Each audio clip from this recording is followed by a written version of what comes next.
Yo, today is I think 7 जून 2026। एक new setup के साथ हम आ चुके हैं एंड क्योंकि मॉर्निंग है तो हम एक सेटअप के बारे में बात करेंगे बीटीसी।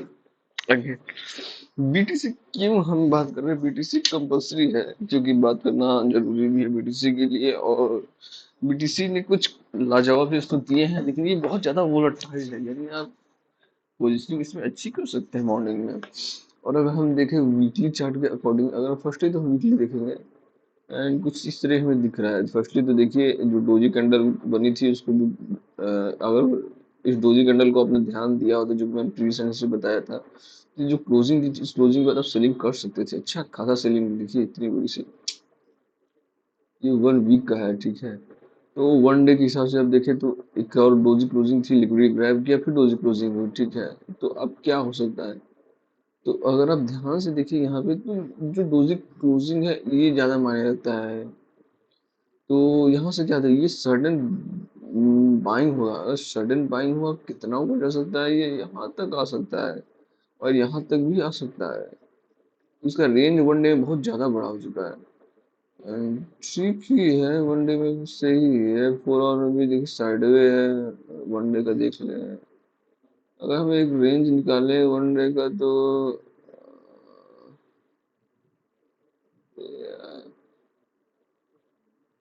हमें एक रेंज चाहिए ना। तो 2 जी के ऊपर अगर क्लोजिंग ना हो तब तक तो हम कुछ नहीं कर सकते। 4 आवर में भी, 1 आवर में भी, 30 मिनट्स में भी क्या है यार। जो हम एक रेंज लेते हैं, ये वाला रेंज, ठीक है। ठीक है, यहाँ से सेलिंग करेंगे हमेशा, यहाँ से बाइंग करेंगे हमेशा, यहाँ से सेलिंग करेंगे हमेशा, यहाँ से बाइंग करेंगे हमेशा, ठीक है। और अगर हमें कोई पैटर्न दिख रहा हो लाइक दैट, ये पैटर्न हमें दिख रहा है जो कि इसने वर्क तो करेगा, ये पैटर्न, ठीक है। इस पैटर्न के अकॉर्डिंग अगर हम चले तो हमें बेनिफिट है, ठीक है। आपको करना क्या है, 50 मिनट्स में भी देख लेते हैं, ठीक है। आपको सिर्फ वेट करना है। Breakout, retrace, breakout, price action up trend किया जाता है, सडन फॉल करेगा, ठीक है। डब्ल्यू रिट्रेस करेगा एंड फिर फॉल करना कंटिन्यू। फर्स्ट टारगेट ये होगा, सेकंड टारगेट ये होगा और थर्ड टारगेट हम मान के चल सकते हैं एक प्राइस एक्शन के हिसाब से 8,000, 57,500 या 56,000। ये रेंज, ये बॉक्स के अंदर एक सडन फॉल होगा।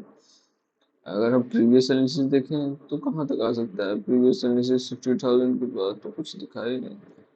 तो अगर हम देखें प्रीवियस एनालिसिस हिसाब से तो ये एक रेंज है, ठीक है।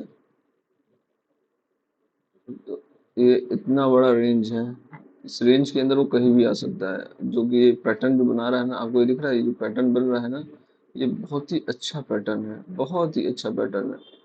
बस इसे वर्क करने की देरी है, ये इसी तरह वर्क करेगा। यानी ये कर क्या रहा है, आप ट्रेंड के लिए अप ट्रेंड में जा सकता है प्राइस समाते हुए, तो आप प्राइस को फॉलो करते हुए बनाते जाइए। ये सारे लिक्विडिटी को एक साथ ब्रेक करेगा और फिर एक रिट्रेस देगा। और हो सकता तो एम भी बना सकते, हो सकता है हेड एंड शोल्डर भी बना सकता है एंड फॉल करेगा। अब जब इस रिट्रेसमेंट को देखिए, फॉल करने के बाद ये फर्स्ट टारगेट होगा, सेकंड टारगेट और थर्ड टारगेट, ये पूरा रेंज है। आप इसे 50% बुक करके स्ट्रिंग एलिसिस स्ट्रिंग को भी होल्ड कर सकते हैं। एंड अगर हम देखें गोल्ड का, देखिए ये जो भी एनालिसिस बता रहा हूँ ये पूरे दिन के लिए है, ठीक है। गोल्ड पे हमें कोई भी पैटर्न नहीं दिख रही, 50 मिनट्स में हमें कोई भी पैटर्न नहीं दिख रही है सिवाय एक के कि हम इसे 30 मिनट्स में करें। तो अगर जैसे होता है ना कि ये देखिए 50 मिनट्स में रिट्रेस किया है, ये भी रिट्रेसमेंट ही है। तो आप यहाँ से एक रिट्रेस लेके आप सेलिंग के लिए बना सकते हैं। कौन सा पर्टिकुलर लेवल है, जो कि एक ये लेवल है, आप इसे एक लेवल लेते हैं और एक ये लेवल लीजिए, ठीक है। और एक ये भी लेवल ले लेते हैं, एक ये भी लेवल भी ले लेते हैं। मेन ये लेवल होगा, ठीक है। इसमें क्या होगा, इसकी ओपनिंग कहाँ होगी, 50 मिनट्स में हम देख लेते हैं एक बार। तो उसी ओपनिंग यहाँ पे गैप ओपनिंग हुई, ठीक है।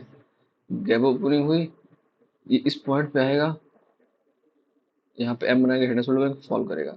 रेंज पे आएगा, डब्ल्यू बनाएगा, हेड एंड शोल्डर को बाय करेगा। एम बनाएगा, फॉल करेगा। फिर यहाँ डब्ल्यू बनाएगा, बाय करेगा। तो ये रेंज आउट होगा मंडे को। जो इतनी बड़ी बाइंग या सेलिंग हुई है, ये जो सेलिंग कंटिन्यू हुई है, तो इसे ये किसी तरह मैनेज करेगा। और अगर अच्छा रेंज चाहिए तो ये रेंज ले सकते हैं आप। यहाँ से भी सेलिंग आ सकती है, यहाँ से भी बाइंग आ सकती है। रेंज बहुत बड़ा हो जाएगा, लेकिन ठीक है, ये दोनों ही फॉलो आप करेंगे तो आपके लिए बेस्ट होगा। That's all about today. ठीक है, पूरी सेटअप के लिए यही है। इसे फॉलो करेंगे तो आपको बेस्ट एनालिसिस के साथ बेस्ट सेटअप बनेगा और आपको वर्क करने में हेल्प होगा, आपका डायरेक्शन क्लियर होगा। यूएस ऑयल में अगर देखी देखो, यूएस ऑयल में यार ये 490 तक आ गया। यानी वॉर की बात जो भी थी, या तो वर्क कर रहा है या तो ये ट्रैप भी हो सकता है, आपको भी पता है। तो ये पैटर्न हमें दिख रहा है। आपकी फर्स्ट सेलिंग यहाँ से होगी, सेकंड सेलिंग ये रेंज से होगी। इतना बड़ा रेंज मैं आपको दे रहा हूँ। तो फर्स्ट सेलिंग आप यहाँ से करेंगे, एम बने, हेड एंड शोल्डर या कुछ भी बने तो यहाँ सेलिंग करेंगे। या first head and shoulder M, ये sudden buying selling, sudden buying के बाद लिक्विडिटी ग्रैब होने के बाद सेलिंग, आप इस पॉइंट से सेलिंग करेंगे। बिकॉज अगर गोल्ड के यूएस ऑयल के फेवर में न्यूज नहीं होगी तो ही ये वर्क करेगा। ठीक है, अगेन ये यूएस ऑयल के अगर फेवर में नहीं होगी तो ये यहाँ से सेलिंग आएगी। और अगर ये फेवर में होगी तो गैप अप बनी होगी, फर्स्ट टारगेट, फिर जाएगा ये सेकंड टारगेट, इजीली अचीव कर लेगा। और ये 50 मिनट्स में था यार। तो 5 मिनट्स में ओपनिंग के बाद आप तुरंत देख सकते हैं। हाँ, सेलिंग के लिए क्या दे सकते हैं, सेलिंग के लिए क्या बताइए, रेंज अगर तोड़ दिया, लिक्विडिटी ग्रैब कर डब्लू बना के फिर से अपट्रेंड नहीं है। आप कितना भी कोशिश कर लीजिए यूएस ऑयल सेलिंग नहीं है, लेकिन वो पैटर्न पे ही सेलिंग होगी। और इतना भी नहीं सेलिंग होगी कि यूएस ऑयल जब तक प्राइसेस नहीं कट आउट होते या जब तक कोई ऑप्शन नहीं होता है, तब तक आप इसे रेंज आउट देख सकते हैं। ठीक है, तो फिर भी देखिए रेंज ब्रेकआउट के बाद गया है, तो इस रेंज में आने की तो कोशिश करेगा बिल्कुल। Just all about today and watch it again, enjoy it.